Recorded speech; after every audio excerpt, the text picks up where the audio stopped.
लोकतंत्र में सबको शांतिपूर्ण तरीके से धरना प्रदर्शन आंदोलन रैली करने का जायज अधिकार है और इसको किसी भी स्थिति में रोका नहीं जाना चाहिए, छीना नहीं जाना चाहिए। अगर इस प्रकार की जो घटना हुई ये बहुत ज्यादा निंदनीय है। जितनी इसकी निंदा की जाए उतना ही कम है। और हम तो यही कहेंगे कि सरकार को तत्काल प्रभाव से जो भी आंदोलनकारियों को अरेस्ट किया गया है उनको तत्काल प्रभाव से छोड़ना चाहिए। और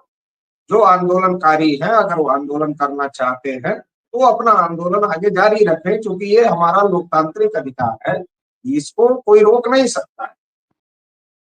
और लगातार देश में चाहे किसान आंदोलन हो, चाहे विद्यार्थियों के आंदोलन हो या उन तमाम प्रकार के आंदोलनों को दबाने का काम कर रहे हैं। लोकतंत्र में सभी को अधिकार है कि वो अपने मुद्दों को लेकर शांतिपूर्ण तरीके से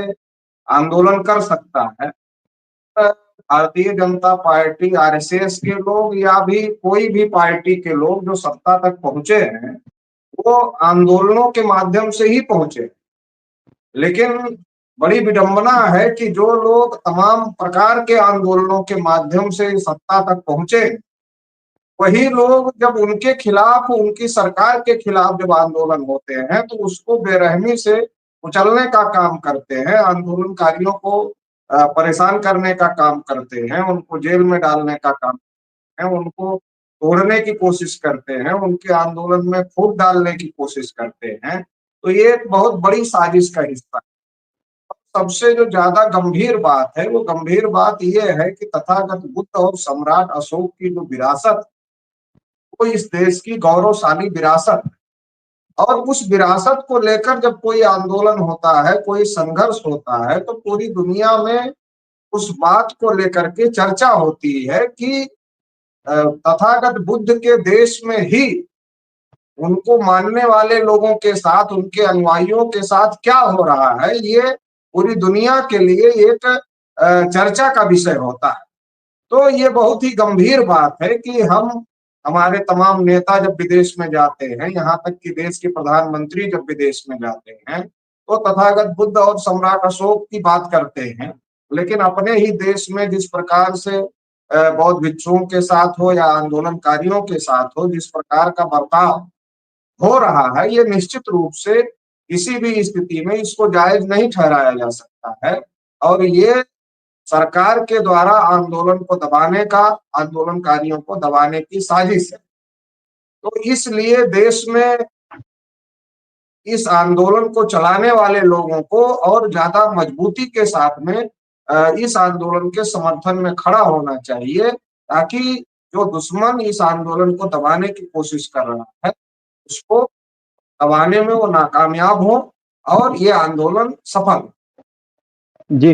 जिस तरह देखने को मिला कि जिस तरह बुद्धिस्ट लोग आंदोलन कर रहे हैं बौद्ध गया महाबोधि विहार को लेकर, देखने को मिला कि बिहार के राज्यपाल वहाँ जाते हैं बाकायदा शिव की वहाँ शिवलिंग पर वहाँ वो क्या नाम है पूजा अर्चना करते हैं और तमाम वहाँ पर नारे लगाए जाते हैं, जय श्री राम जैसे नारे लगाए जाते हैं। इसको किस तरह देखते हैं कि एक तरफ बुद्धिस्ट लोग आंदोलन कर रहे हैं बौद्ध बिहार बचाओ आंदोलन को लेकर और बिहार के राज्यपाल जाते हैं वहाँ पर इस तरह के कार्यक्रम करते हैं, क्या कहेंगे? पहली बात तो किसी भी संवैधानिक पद पर बैठे व्यक्ति को इस प्रकार का धार्मिक कार्यक्रम करना नहीं चाहिए। और उसकी अपनी धार्मिक आस्थाएं हो सकती है तो वो धार्मिक आस्थाएं, वो व्यक्तिगत रूप से धार्मिक आस्था रखने का उसको अधिकार है,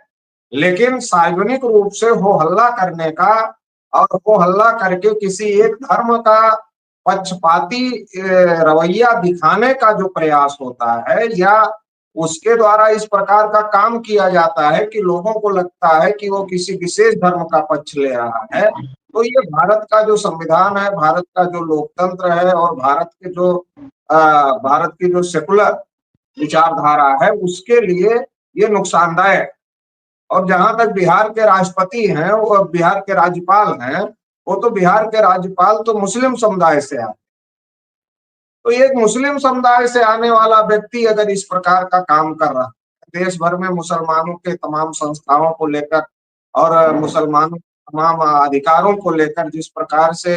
आरएसएस, बीजेपी के द्वारा उनके ऊपर जिस प्रकार से कार्यवाही और जिस प्रकार से उनके अधिकारों को लेकर हमले किए जा रहे हैं, और इसके बावजूद भी बिहार के राज्यपाल जो कि मुस्लिम समुदाय से हैं, उनके द्वारा इस प्रकार की बातें करना, ये किसी भी स्थिति में उचित नहीं कहा जा सकता है। ये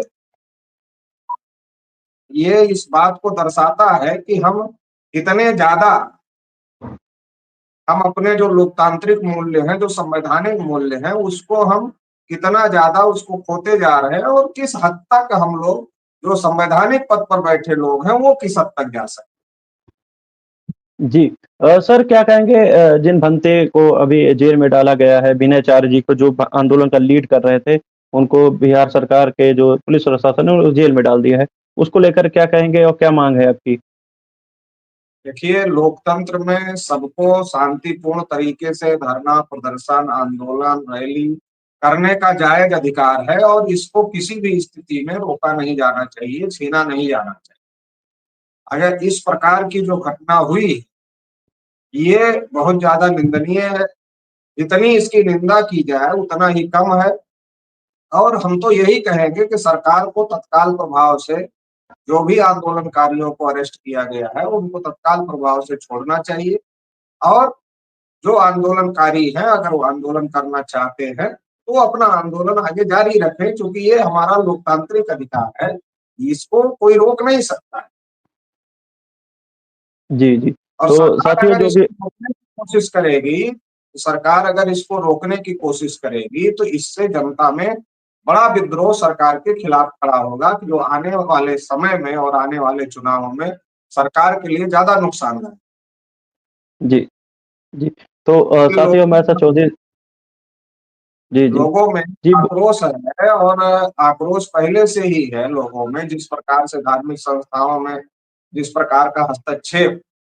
सरकार के द्वारा करने की कोशिश की जा रही है, या पहले से किया गया है, और तमाम धर्मों की संस्थाओं में अभी करने की कोशिश की जा रही है, उसको लेकर पहले से लोगों में आक्रोश है। और इस प्रकार की कार्यवाहियां अगर सरकार के द्वारा की जाएंगी, तो इसका खामियाजा सरकार चलाने वाले लोगों को निश्चित रूप से भुगतना। जी। तो साथियों हमारे साथ चौधरी विकास पटेल सर थे जिन्होंने साफ तौर पे कहा कि जो आंदोलनकारी हैं वो आंदोलन को जारी रखें, और जो भी लोग जिन लोगों को सरकार ने जेल में डालने का काम किया आंदोलनकारियों को, उनको छुड़ाने के लिए भी सर ने कहा कि सरकार इनको छोड़े। और जो भी साथी इस वीडियो को देख रहे हैं, वीडियो को ज़्यादा शेयर करें, और चैनल पे नए हैं तो चैनल पर बने रहिए। धन्यवाद।